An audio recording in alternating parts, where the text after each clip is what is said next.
ลับไปซาบ่ว่าหยังดอกถึงว่าซ้ำซ้อน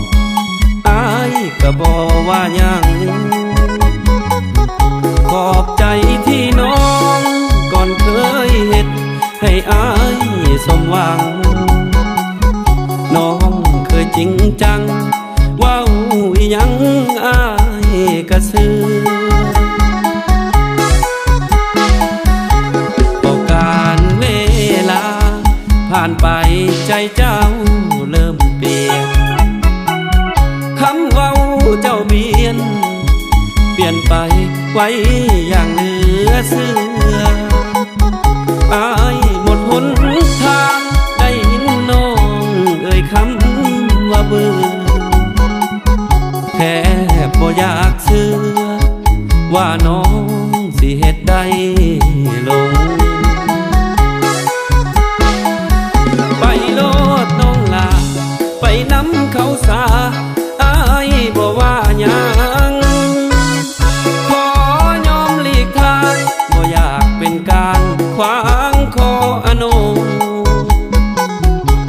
ผู้หญิงคือน้องมักง่ายนายไวใจบ่มั่นคงปากเว้าบ่ตรงใจคดโค้งปีนดังฟ้ามือ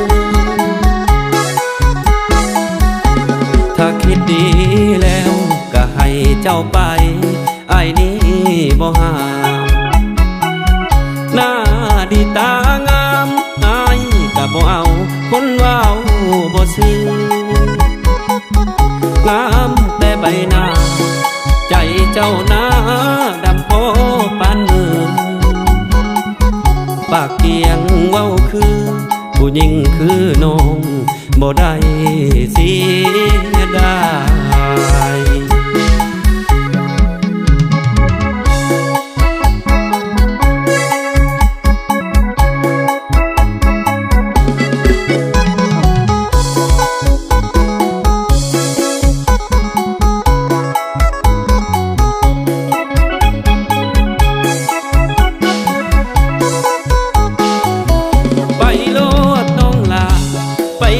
เขาสา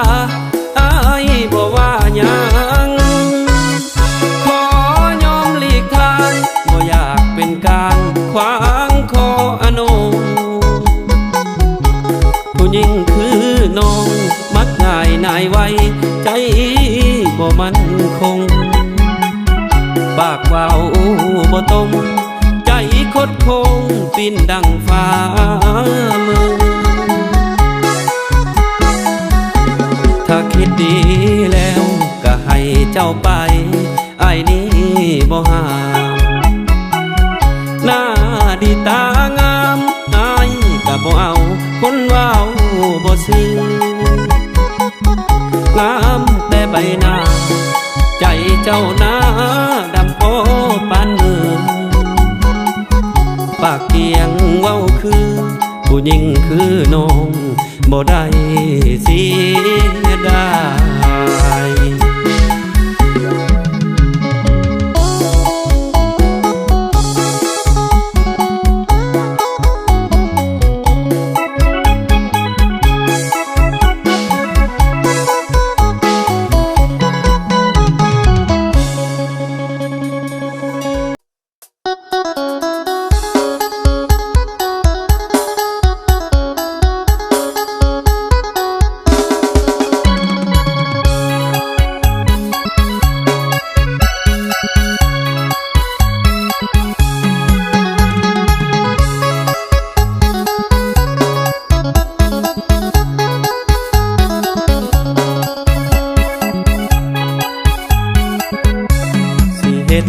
จังได้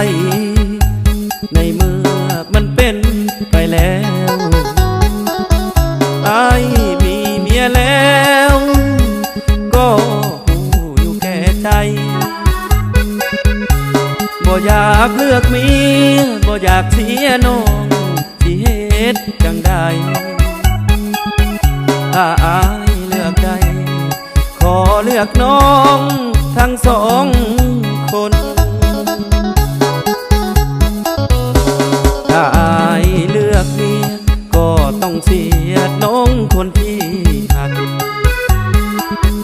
ใจมันลำบากคิดหนักวุ่นวายสับสนแต่ว่าตอนนี้อยากเก็บไว้ในใจสองคนอายหักหน้าบนเมียอายก็หักคือกันสองใจสองทางบ่อยากเสียนางบ่อยากเสียเมียลอยมาขอเคลียร์สองคนเอาเข้าใจกันถ้าเมียอายหูคงจบแล้วความสัมพันธ์หักขาดสะบั้นฝันคงสิ้นสลายคิดไปใจเพียอยากเลือกทั้งเมียอยากเลือกทั้งน้องสองคนป้องดองเป็นเอื้อยเป็นน้องถ้าเป็นไปได้สิลอยเมียมาไปหาน้องบ่ต้องน้อยใจหากเมียเท่าใดอายก็หักน้องเจ้าเท่านั้น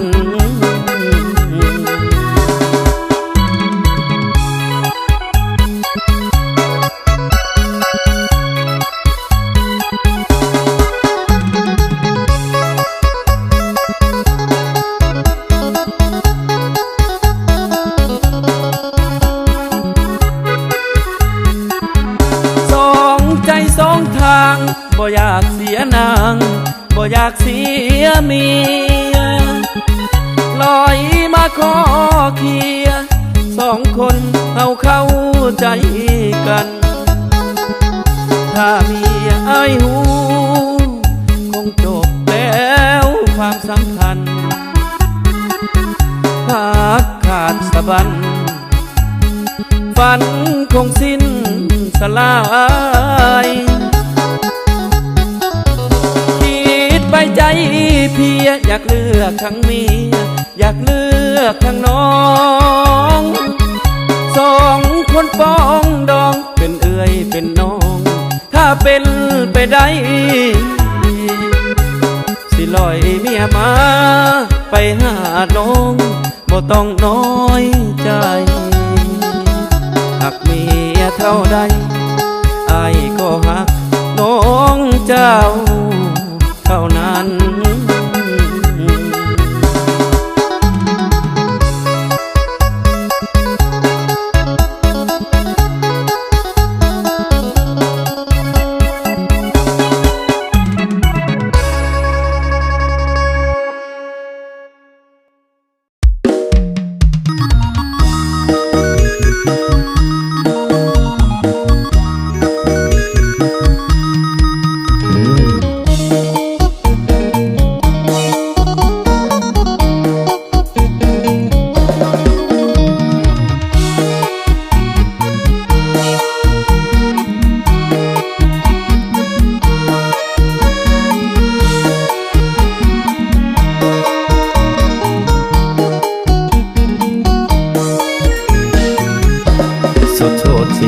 สิ่ง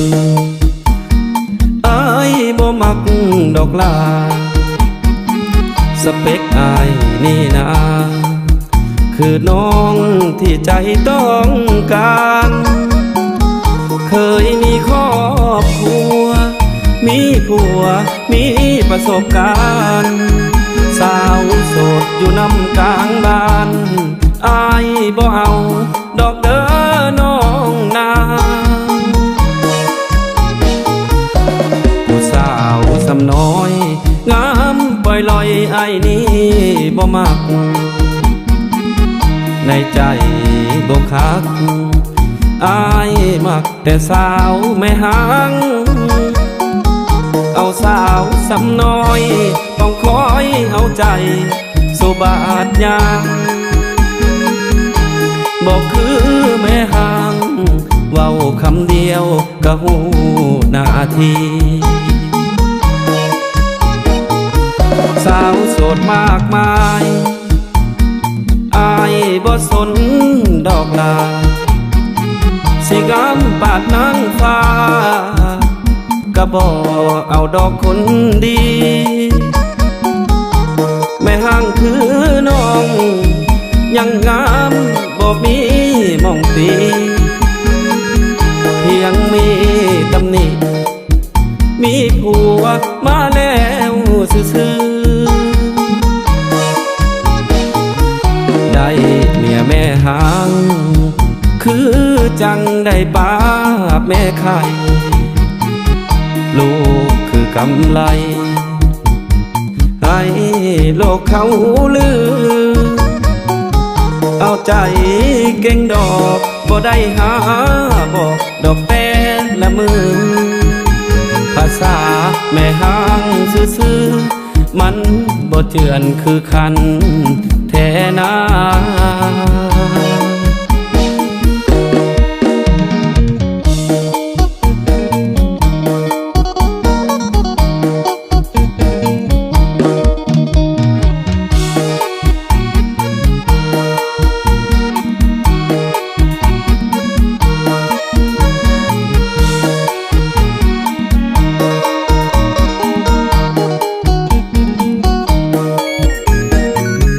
สาวโสดมากมายอายบ่สนดอกลาสิงามปาดนางฟ้าก็บ่เอาดอกคนดีแม่ห้างคือน้องยังงามบ่มีมองตีเพียงมีตำหนิมีผัวมาแล้วซื่อๆได้เมียแม่หางคือจังได้ป้าแม่ไข่ลูกคือกำไรให้โลกเขาลือเอาใจเก่งดอกบ่ได้หาบอกดอกแต่ละมือภาษาแม่ห้างซื่อๆมันบ่เจือนคือคันแท้นา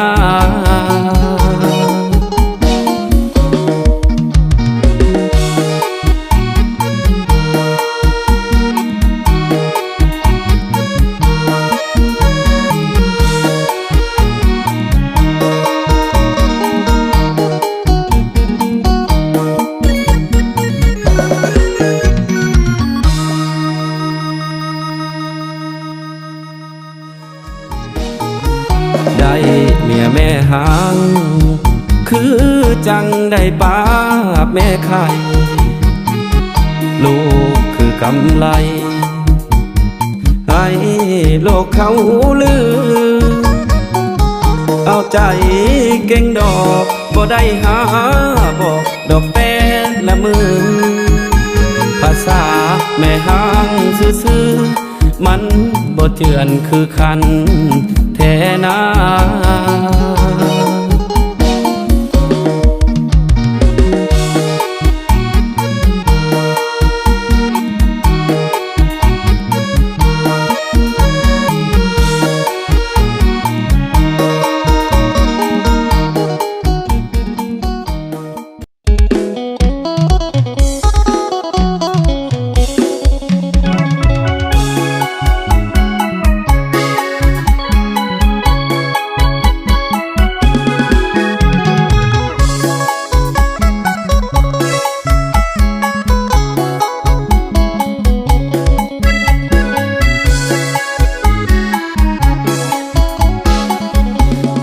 สี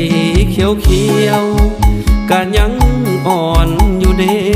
ลาบัดอายเสร็จหาคือว่าบ่ได้เป็นหมู่บอกอายแน่ล่ะบอกแน่นะ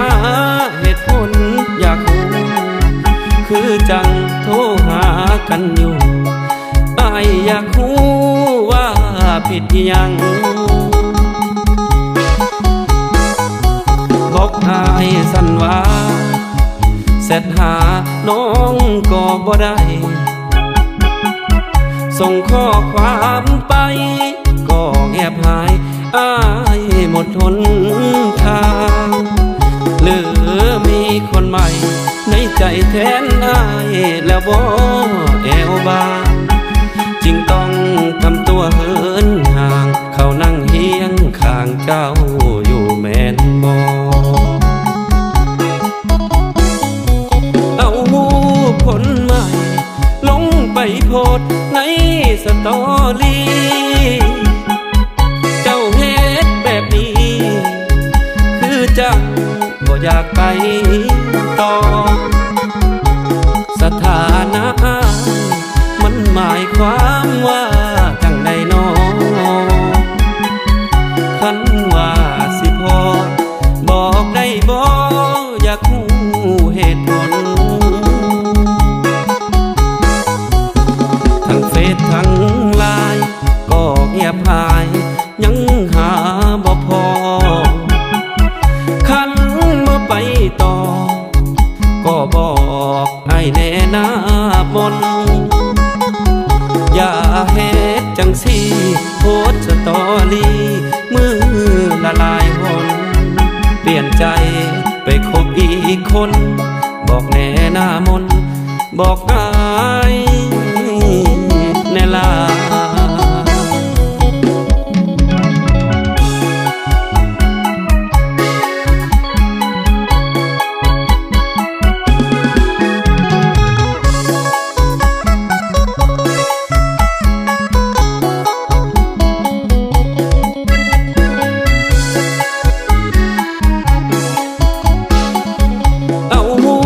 คนใหม่ลงไปโพสต์ในสตอรี่เจ้าเฮ็ดแบบนี้คือจังบ่อยากไปต่อสถานะมันหมายความว่าจังใดน้อคันว่าสิพอบอกได้บ่อยากรู้เหตุผลทั้งไลน์ก็เงียบหายยังหาบ่พอคันเมื่อไปต่อก็บอกให้แน่หน้ามนอย่าเฮ็ดจังสิ